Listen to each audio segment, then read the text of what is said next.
Hello, a very warm welcome. Thanks for tuning in to this special TV9 Connect webinar.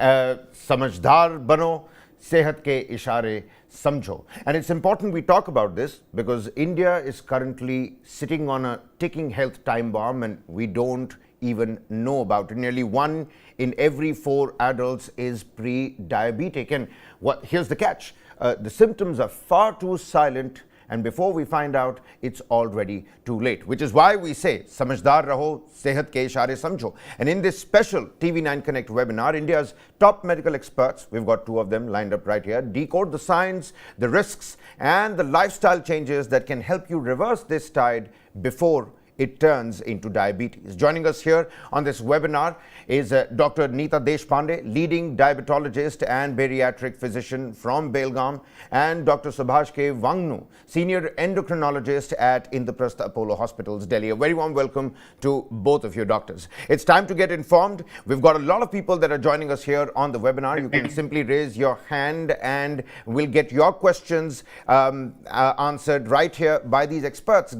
It's time to get informed. It's time to get tested, and of course it's time to get ahead of the curve, because when it comes to your health, we take it seriously, and ignorance isn't bliss. It's quite dangerous. Let's throw that proverb out of the window. Dr. Deshpande, let's get the ball rolling here. We've got a lot of people that are also going to be sending in their questions, but before we ask you their questions, let's warm up the table a little bit. They say India is the diabetes capital of the world. Now, in the doctors fraternity, do you think we're doing enough to change this particular title over the last 5 years post-pandemic? Do you think we've been able to do something to change that title of the diabetes capital of the world? Yeah, I don't think we are doing enough actually. There is a lot of talk about diabetes, a lot of awareness that is being created. However, what I feel is that a lot more education and awareness needs to be done so that people understand that it is a very serious disease, it can be prevented, and that it can be treated as well. So this needs to go out into the public, and we need to do more where awareness is concerned for people to understand the risks. All right. Dr. Wangnu, let me come to you as well. Are there some early warning signs? I mean, can someone know that they are pre-diabetic? I mean, if you have a craving of eating up an entire tub of ice cream in front of the television late at night, something that I did not do last night, are there some other lists, some early warning signs that one can understand and take a note of? Absolutely. Ideally, if you think the pre-diabetes, even the diabetes, in majority of the patients are asymptomatic. Asymptomatic means they don't have much symptoms which can really warn them that they're going to develop diabetes. Nonetheless, we tell the patient that you are at risk of developing pre-diabetes or diabetes if you are obese, if your body mass index is more than 25, if you have family history of diabetes, and even in families having diabetes, if your waist circumference is more than 19 case of male and more than 18 case of females. Number 4, if you lead a sedentary lifestyle, you don't work out normally, you lead a sedentary lifestyle. Obesity, sedentary lifestyle, consumption of the high caloric food, high caloric dense items, and also the fast food items, family history of diabetes, and the high waist circumference, they're all pointers that you should be alert enough to look for that you are not going to have pre-diabetes or diabetes in the future. Well, at this point in time, Dr. Deshpande, is it a time for us when, like a household product, you have a Vicks Vapor Rub in every house? Is it now time that we have the blood sugar measurer in every household? Have we come to that now? No, I don't think we have come to that. I don't think it is necessary to have a glucometer in every home. However, I would say that there has to be a pattern of testing, in the sense that if you're above the age of 30, you have a strong family history, you're obese, you have sedentary behaviors and all the other risk factors, then it's worth your while to check at least once a year in the laboratory what your sugars look like. So I don't think it's time to keep a glucometer in the house, but yes, definitely a yearly check is mandatory after the age of 30 is what I would say. A yearly check is what, doctor, you're telling us. A glucometer. Right. But look at the doctors already schooling me on the topic. My apologies. I was just bringing in layman terms and terminology. Dr. Deshpande, what is that one lifestyle change? And then, we'll ask Dr. Subhash as well, that you want every Indian to start making from tomorrow morning.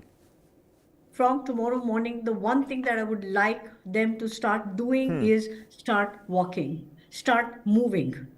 That is the one thing I would say. First thing, there are many things one can do, but first things first, just start moving.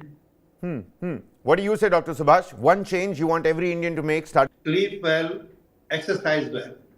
These are three important mantras every patient should have to prevent. Can you repeat that, Dr. Subhash? What three important mantras you're talking about? Repeat that, sir. Eat well. Eat well means balanced diet. Exercise well means the regular exercise what the doctor tells you. And third important is that sleep well. At least 6 to 8 hours sleep is must for a change in the lifestyle modification.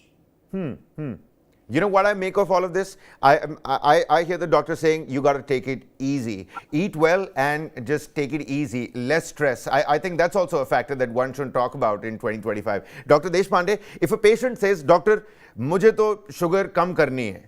But then again, I love sweets. I like to eat sweets. I have my sugar cravings. There's some guilty pleasures that I can't live without. It's better to not live than to not eat those sweets. How do you convince them? How do you tell them about how dangerous this is without sounding like the food police?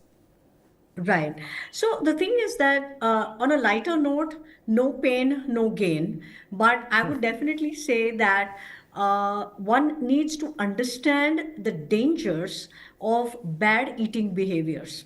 And there are ways in which you can enjoy your food, but with limits, with substitutions. Like, for example, you substitute one, food for another, which gives you the same pleasure, but which is healthier. That is one part of it. And if you really had to indulge, one has to control portion sizes. So there are ways and means of enjoying your life, but with limits, in moderation, and you can still be healthy. So that is what I would say.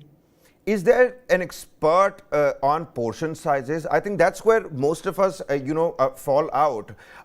Is there a particular metric? Do you have that jotted down, doctor? Can you help the viewers here? How much they should be eating? Is there a mantra to this portion game as well? Yeah, there's a beautiful mantra. It's called the plate method. So if you have a circular plate you eat out of, you divide it into half.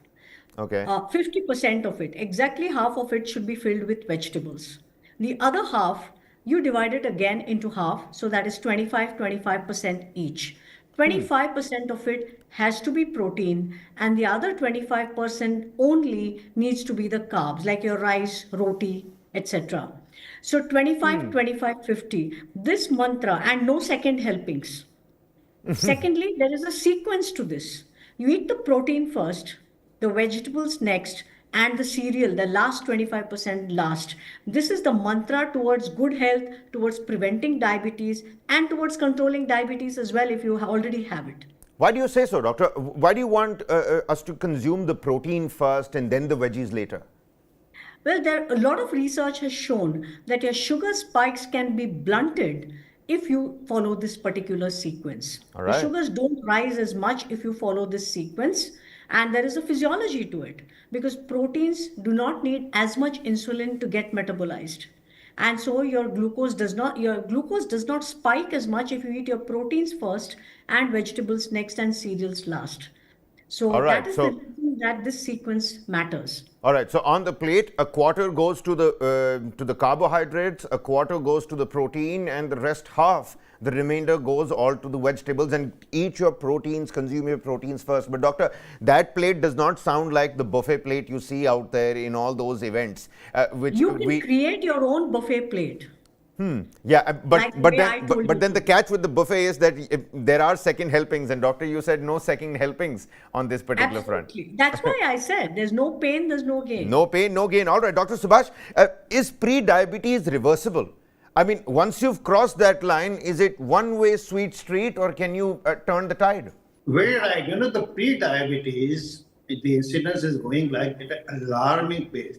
15 to 20% of the adult population are having pre-diabetes. And it is just like you are standing on a crossroads. Either you can go this way and you can develop the full-blown diabetes, or you can go the other way, you can reverse the diabetes. But remember, pre-diabetes can be prevented or can be controlled by way of merely sticking to a exercise regimen and the dietary regimen, what Dr. Neeta told you about the plate method. Of course, if you don't do that, you are going to bound to go into the diabetic state. And there have been two major studies across the whole world. One is the diabetes prevention program, where they have shown exclusively that diet and exercise they prevent the conversion of pre-diabetes to diabetes in the majority of the patients. And the second was a stop DIDM trial, where they have given some patients certain drugs in a pre-diabetic state to prevent the conversion of pre-diabetes into diabetes. Similarly, we have an Indian diabetes prevention program where we are seeing diet, exercise, and in certain patients, coupled with the small dose of the metformin, can prevent the conversion of pre-diabetes to diabetes. Reversal is possible if you are overweight and you have come down to an ideal body weight, your BMI between 23 and 25, you exercise regularly, don't indulge into the sugary items, you can reverse the pre-diabetes into the normal glucose tolerance. All right. You've made some pertinent points. So there seems to be hope, and I think human beings continue to live on, hope particularly. Dr. Deshpande, if there was a healthy food item Olympics, who would get the gold? What food item would get the gold? Do you have top 5 food items that you could tell people that they could start inculcating in their own diet? Yes. The top 5 foods, I would say, number 1 is vegetables, and more vegetables of all kinds. And please remember, potato is not a vegetable. The second one is that protein. So this protein can be in the form of non-vegetarian food, eggs. It can be in the form of paneer, tofu, or dals and pulses. The number 3, I would say, in smaller quantities would be the cereals like wheat, jowar, and millets also. I would put them again in the carbs. And lastly, I would say milk and milk products. So in this sequence, I would say that these are the important healthy foods. But mind you, portion sizes matter. So that's what I would say. All right.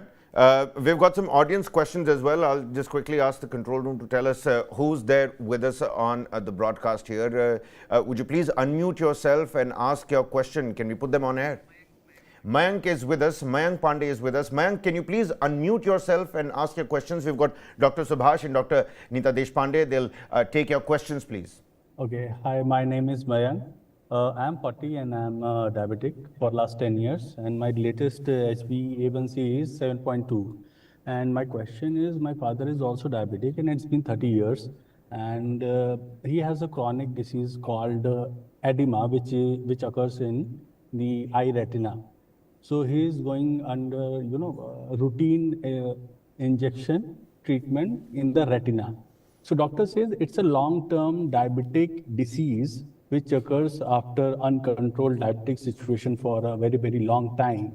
So there are chances कि मुझे भी वो eye treatment के through गुजरना पड़ सकता है. Although I'm taking care, I'm taking the best care of myself, going gym, regular walks, avoiding, sugary items and all that. क्योंकि मैंने वो देखा है, वो it's a very painful treatment. So I don't want to get into that. So what should I do? That's a great question. Who's going to take it? Dr. Deshpande, Dr. Subhash, who wants it? Yeah. Let me first answer then. It is very important that the prevention of the long-term metabolic complications are important in every diabetic patient. And what I should suggest, man, that the best way to prevent the long-term complication is to keep your HbA1c around 7, keep your blood pressure around 140/80 or 90, and keep your bad cholesterol, LDL cholesterol, to less than 90. Because even the eye changes, the diabetic retinopathy, your cholesterol has to be normal in order to prevent the development of the eye changes. So remember, if you are able to maintain your weight, HbA1c, lipid profile, as well as the blood pressure, you are going to prevent the ongoing or the long-term metabolic complication. That is the only way you can prevent the development of the eye complication in the long run. Over to Neeta. All right. Many thanks, Doctor. Dr. Deshpande, what's your take on the matter? Yeah, so research has shown that just like diabetes is passed on in the generations, so also diabetic kidney disease, which we call diabetic nephropathy, is known to run in families. But having said that, whether it is diabetic kidney disease or diabetic eye disease, the one and only way to prevent it is to keep your HbA1c under control and to keep your blood sugars under control 24/7. That's the only way one can prevent complications from happening. And the second way is to keep checking and rechecking for early signs, because early diabetic eye disease can be treated much better and further progression can be prevented. What are some of those early signs, Doctor? Let's quickly race past those as well. Those can only be checked on what we call a fundoscopy or a retina check. One needs to right. go for a retina check at least once a year, maybe more, to look for subtle signs like small bleeding spots that are seen. And nowadays, you can just go and get a fundus photograph also, and that will show you whether you have any of these. And if early signs are there, even better care can be taken. All right, then. Mayank, I hope that answers your questions, both the doctors and experts with us. And questions are coming in through quick and fast. We've got Amit Qazi, who's with us also on the webinar. Amit, if you can also unmute yourself and ask your question. Over to you, Amit. Hi, my name is Amit. My mother is also a diabetic and she stays in Kashmir. Her age is nearly 70. She does all the exercises and take all the major precautions for this.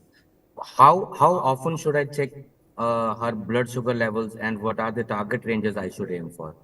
Okay, the best way, if you are asking for your mom, is what target sugar you want to attain and how often you want to check the blood sugar. You know, the HbA1c target is not same for all the ages. The target changes that you want to have a stringent control with HbA1c or less than 7. We tell if the age is less than 40 years. But if you have got more than 60 years, if you have got some comorbid condition, the target changes anywhere between 7 to 7.5, even up to 8 in elderly patient. Because it has been seen at this age, a strict, stringent diabetes control is not going to help much. In fact, some of the trials have shown that in an elderly, if you keep a HbA1c around 6.5, they are liable to get some cardiovascular complication. Now, coming to the how often you should check the blood sugar, that depends whether the mom is on the insulin or the oral drugs, she is on 2 doses of insulin or multiple doses. Ideally, we tell the patient if the sugar is stable and is not having any fluctuation, you are monitoring twice in a week is enough. Every third day you can check morning and evening, that's okay. Or there is some what you call the scattered monitoring of the blood sugar. One day you can check fasting, other day you can check pre-lunch, third day you can check pre-dinner, or some other day you can have post-breakup, post-lunch, or post. It's a scattered monitoring. If the sugars are stable, that also helps. We don't have to prick every time 2 or 3 times in a day. You can just prick once in a day, but at different timings during the day. That is the best way to see whether the patient is under target blood sugar or not. Well, but technology is helping us on this front as well. These days, you've got a plethora of applications that help you with, understanding these fluctuations, because data becomes key with each of these recordings. Amit, I'm going to request you to turn on your camera as well before I let Dr. Deshpande, give her opinion on this particular front. Dr. Deshpande, please. Yeah. So, testing depends upon where the patient is at that time. Number one, is the patient is on insulin? Is the patient on oral drugs? Has the patient had very stable sugars over the last 6 months? Does the patient also have diabetic kidney disease? So if the person has diabetic kidney disease, for example, liable to a lot of low sugar attacks, then the frequency of monitoring may be almost every day. But if the sugars are extremely stable and the patient is just on 1 or 2 tablets, even once in 15 days is sufficient. So it all depends upon, there is no standard methodology for when to test and how many times to test. It all depends upon that patient's position at that time.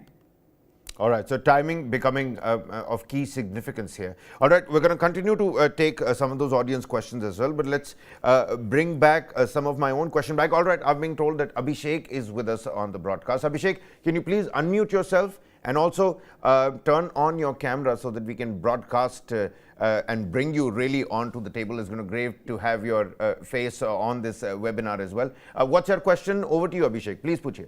Sir मेरा नाम अभिषेक है। मेरा question ये है कि जैसे diabetes के जो पेशेंट हैं जिनको कई सालों से डायबिटीज है, जैसे 10, 20 या 30 साल से, तो पेशेंट लगातार अलग तरह की दवाई खाते हैं अपने शुगर लेवल को कंट्रोल करने के लिए।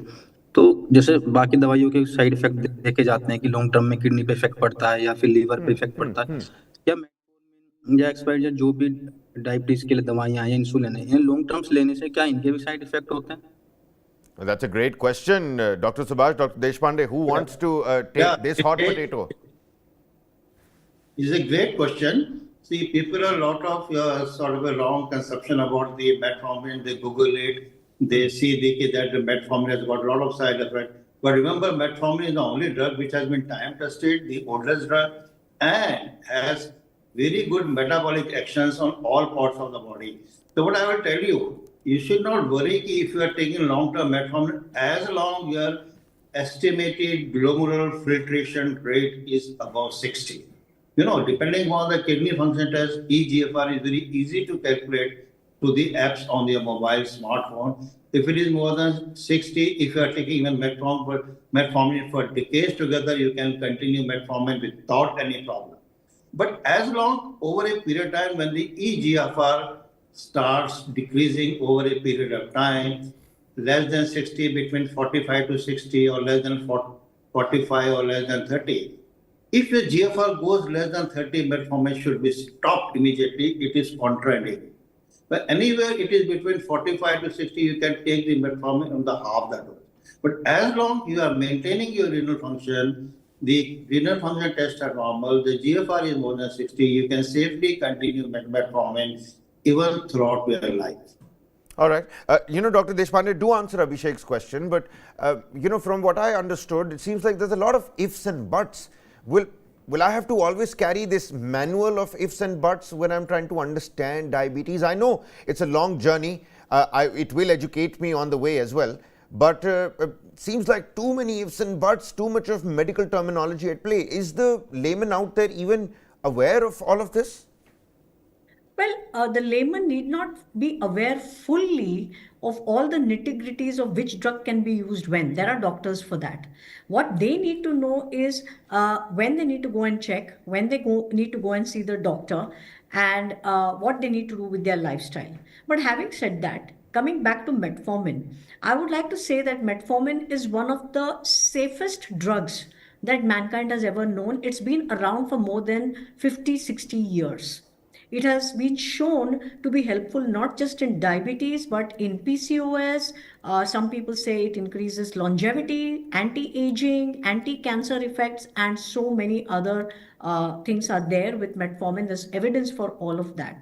Of course, there are contraindications, and doctors are well aware of it, and they will not give the drug if any of those contraindications exist. But barring those, metformin is one of the safest drugs one can keep on taking lifelong, barring the contraindications, as I already mentioned. All right, interesting take. Abhishek, I hope that answers your questions. All right, the control room, do we have any more audience questions?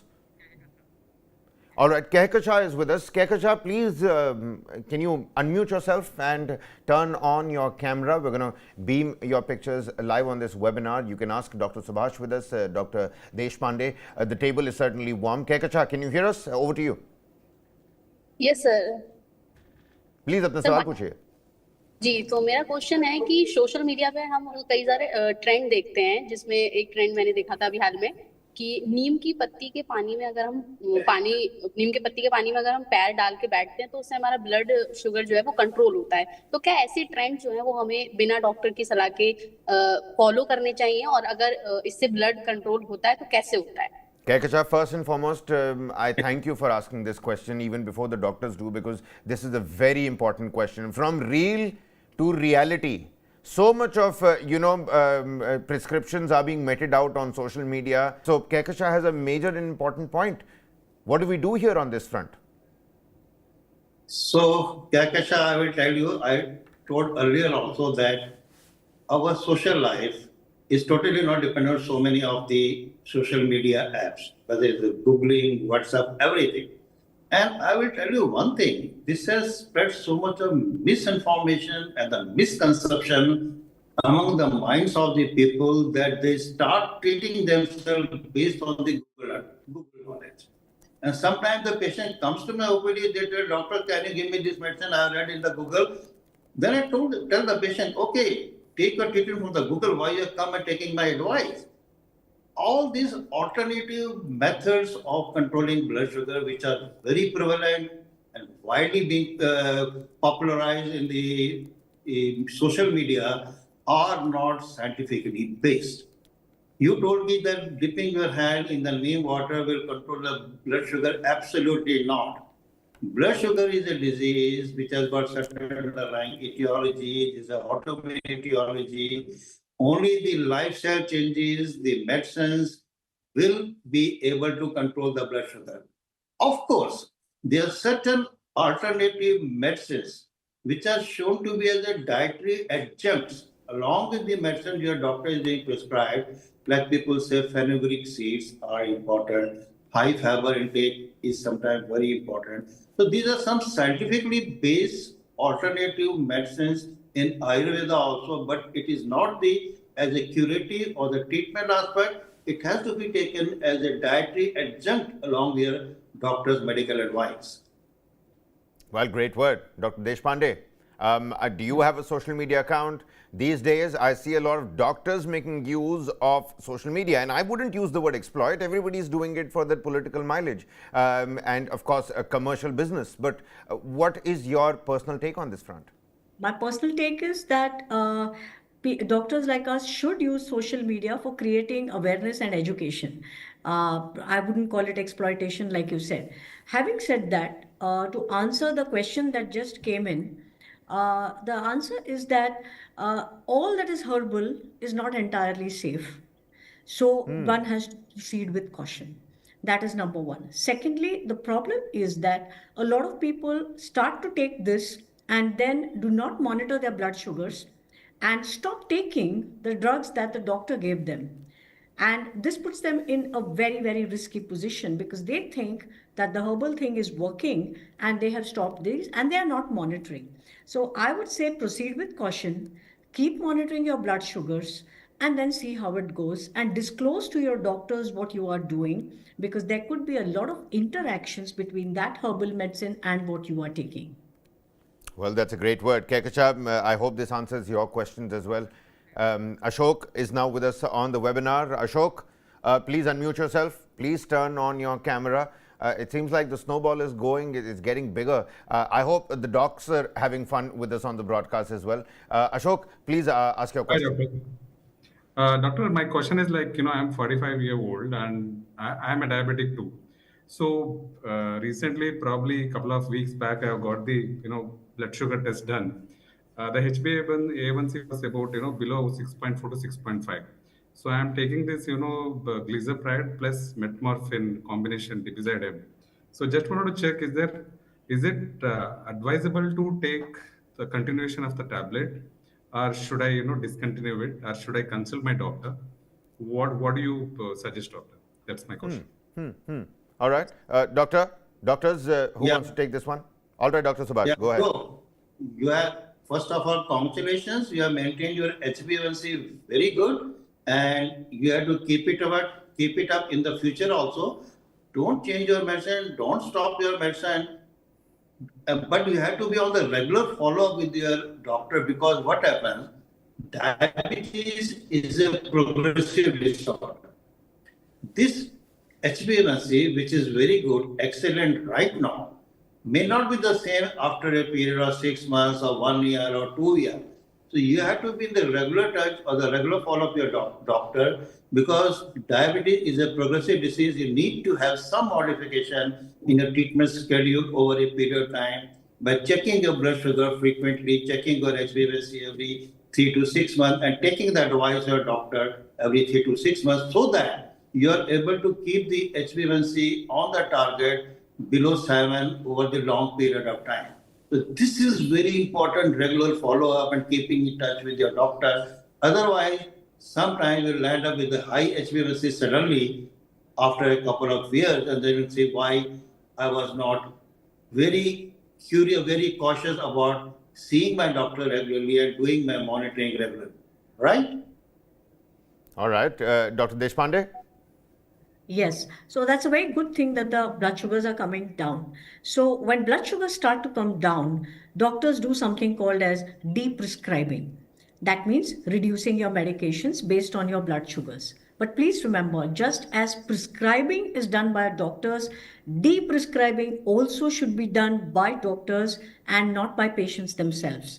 So if you need to de-escalate your therapy, a doctor has to do it, and it can be done if your lifestyle and your eating habits have really improved. Well, all right. It's not like the YouTube channel where you can unsubscribe. This is not in your own hands. And on that note, I'm going to urge everybody to subscribe to our mediaverse here, TV9 Connect. You know what I feel like, doctors? I feel like I'm the receptionist at our cute little clinic that we're trying to decode diabetes at. A lot of people have joined us on the broadcast. One by one, questions will come in thick and fast. I had my own question, to ask before, in the middle of all of these people who are joining us. Many thanks for joining us here on the broadcast as well. TV9 Connect's webinar on समझदार बनो, सेहत के इशारे समझो, and that's what we're trying to do here. I hope the doctors are also having fun on this webinar. It's great that you're answering all these questions. I had one question as well. On dinner tables, there becomes a little bit of a food taboo, because we all have that one relative who ends up saying, मेरे ज़माने में कोई diet शायद नहीं होती थी. And now when we're talking about India being the diabetic capital of the world, and we're also doing the best that we can to cater to that problem, to mitigate that problem, prevent that problem, how do you counter that argument without starting a family argument? Because food is a touchy topic at home, and you don't want dinners to turn into family arguments. But you also want to tell them how serious pre-diabetes is as a problem. I think, Kabir, is a very good question, that food has become a taboo, and when the patient is diagnosed to be having diabetes, so the first thing comes to, oh, I can't eat anything. I have developed diabetes. What I'm going to do? Everybody in the family is enjoying sweets, everything, but I am not able to do anything. So nowadays, whenever the patient comes to me with a gloomy face, doc, I have developed diabetes, nobody is allowing me to even eat rice, potatoes, and any other sugary item, even the sweet fruits like mango, banana, anything. That is the, please relax. Now the food taboo should be removed from your mind. A diabetic diet is a healthy diet. You can eat each and everything in the prescribed portion, but avoid taking the direct sugar. And what the direct sugar means sugar, sweets, ice cream, cold drink, chocolates. These are big no-no, because these give the instant calories and they tend to increase the blood sugar instantly. But all other food items can be taken and can be enjoyed. There should be no taboo. And every diabetic, small, frequent meals, little bit of fiber, high fiber. Neeta told about the plate method, about the diet. Even all the fruits are allowed in diabetes. But in a portion, the quantity and how much calories you are getting from the fruits. For example, I tell my patient, you can enjoy mango, you can take banana, but it should be around that the calories coming from the fruit should not go more than 250 calories. You can take one slice of the mango or half banana equivalent to the, if you are taking one full apple or the pear or the guava. So, no removed among the minds. It should be a healthy, balanced diet. A diabetic patient can eat everything except the direct sugar. He should not be afraid that I can't eat anything. Absolutely. It has to be So balanced. don't be afraid of anything. And I think it's great disservice to any human who's born on this planet to not be able to eat all of these fruits that the nature bestows upon us so fruitfully, just like the mango itself. Doctor, before you answer, we've got Namrata, who's with us on the webinar. Namrata, can you please unmute yourself and turn on your camera? We'll take your question next. Over to you, Namrata. Can you hear us in the studio? Yeah, I just wanted to ask doctor. So I have a genetic history, family history of diabetes. Currently, my blood sugar is in control. But what is that we can avoid so that we don't carry these genes probably, or my next generation doesn't carry those genes? Is there any answer to this? Well, $1 million question. Even I'm intrigued at this one, doctors. What do you have to say? Dr. Deshpande will give you the first crack at it. Right. So the only way that you can prevent the tendency or prevent diabetes and pre-diabetes itself is by controlling your weight and being very, very active. If you are at a body mass index that is less than 23, or try to get back, come down from wherever you are at, that's the only way that you can prevent diabetes from happening. Because you bring down your weight, you make sure you don't get a fatty liver. If you don't have a fatty liver, you don't have insulin resistance, and that way you are preventing diabetes. So the only way you can do that is keeping your weight in check and making sure that you're moving enough and being physically active. That's a great shout. Dr. Subhash, what's your take? Absolutely same. I think that maintaining the ideal body weight is a must for every patient to prevent the future development of diabetes. Exercising regularly is another key factor to maintain the body weight.